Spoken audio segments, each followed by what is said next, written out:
Body shaming உருவகேலியில் உயரத்தை குறித்து அநேக பிள்ளைகள், ஆண்கள், பெண்கள் பாதிக்கப்படுறாங்க.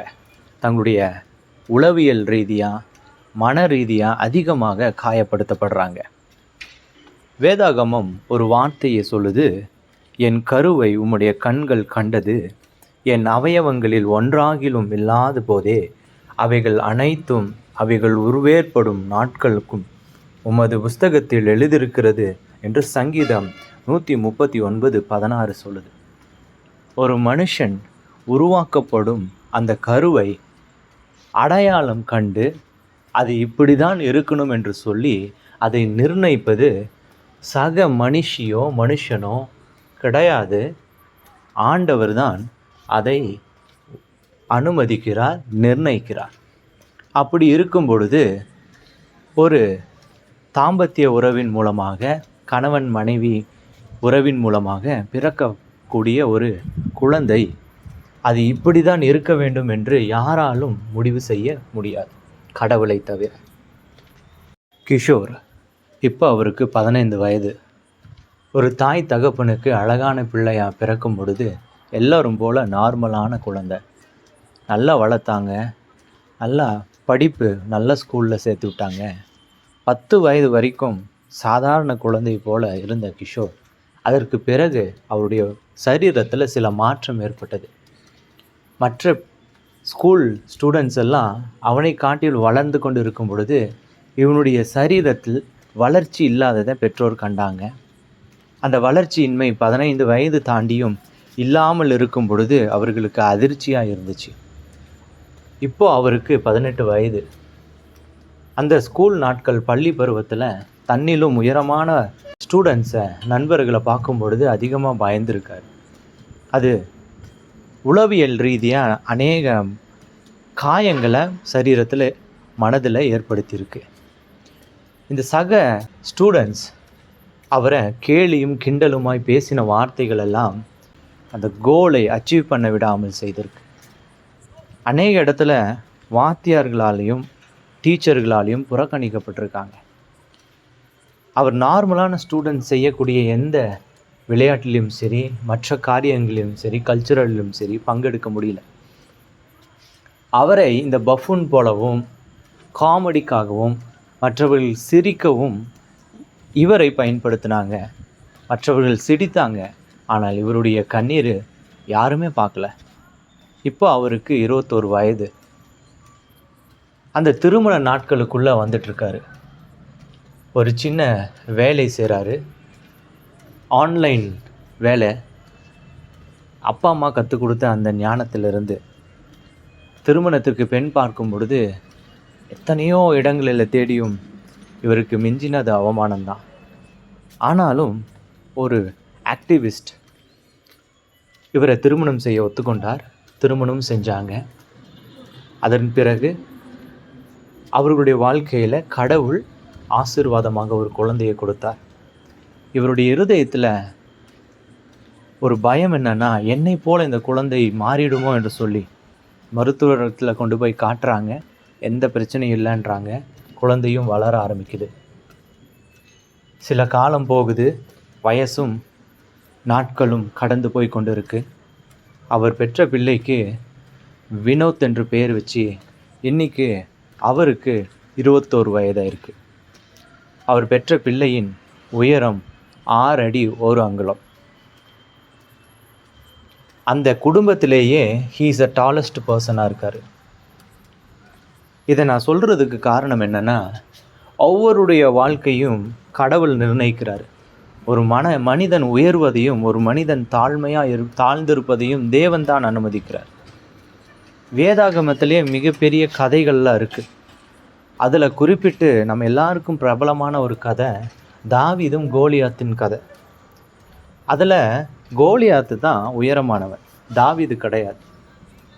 ஆனால் உயரமானவன் தான் அழகுள்ளவனும் கம்பீரமுள்ளவனும் என்று உலகமே நினச்சிச்சு.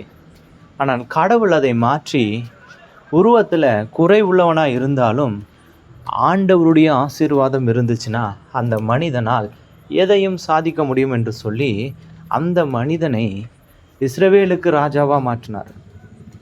வேதம் சொல்லுது, உங்கள் சரீரமானது நீங்கள் தேவனாலே பெற்றும் உங்களில் தங்கியும் இருக்கிற பரிசுத்த ஆவியானவருடைய ஆலயமாய் இருக்கிறதென்றும் நீங்கள் உங்களுடையவர்கள் அல்லவென்றும் அறியீர்களா என்று 1 கொரிந்தியர் 6ஆம் அதிகாரம் 19வது வசனம் சொல்லுது.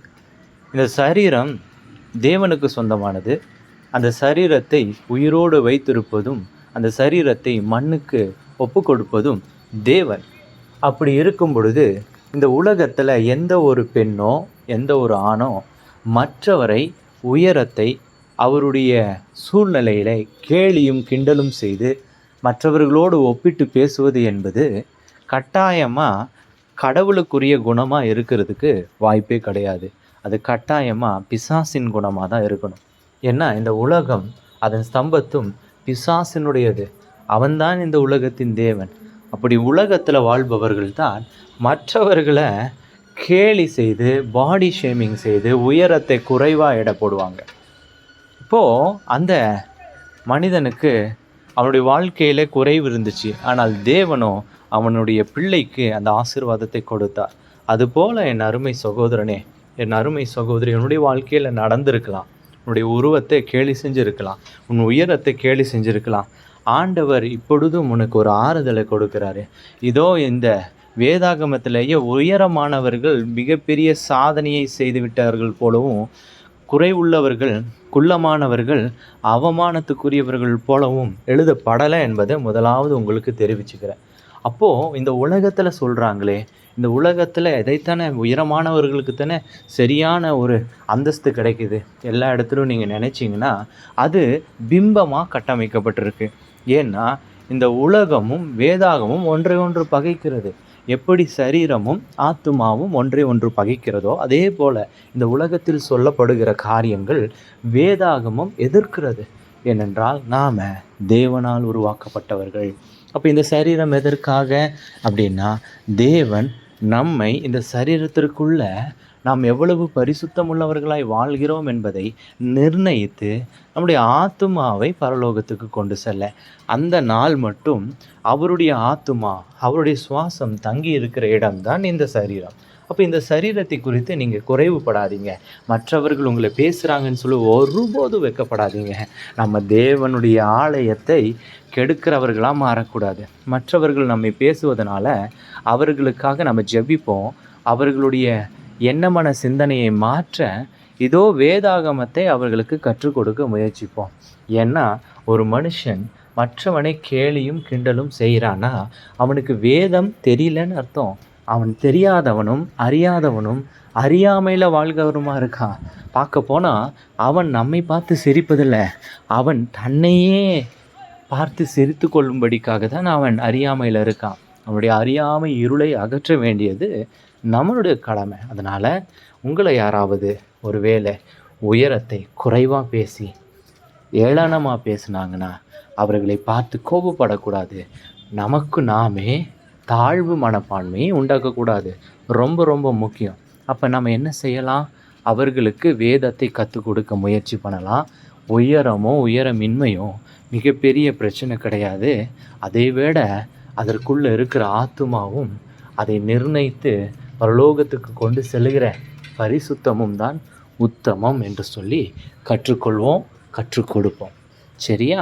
அப்போ இந்த செய்தியை நீங்கள் பார்த்து கொண்டு இருக்கும் பொழுது ஒருவேளை உங்களுடைய இருதயத்திலையோ இல்லை உங்களை சுற்றி இருப்பவர்களுக்கோ இல்லை நம்ம வாழ்ந்த சூழ்நிலையிலோ இப்படிப்பட்ட ஏதாவது இருந்துச்சுன்னா, நாமளும் செஞ்சுருந்தோமானால் கேலி, இல்லை நாமளும் அந்த கேலிக்கு ஆளாய் இருந்தோமானால், இதோ இப்பொழுதே தேவன் உங்களுடைய இருதயத்துக்கு சமாதானம் கொடுக்குறார். இந்த சமாதானம் மற்றவர்களோடையும் நீங்கள் பகிர்ந்து கொள்ளணும். நான் உங்கள் reverend Roshan Shen, humble beginning ministries India. God bless you, God bless you. இந்த காணொளி உங்களுக்கு பிடிச்சிருந்தால் உங்களுடைய நண்பர்களோடு உங்களுடைய உறவுகளோடு பகிர்ந்து கொள்ளுங்கள். தேவன் உங்களை ஆசீர்வதிப்பாராக. God plus.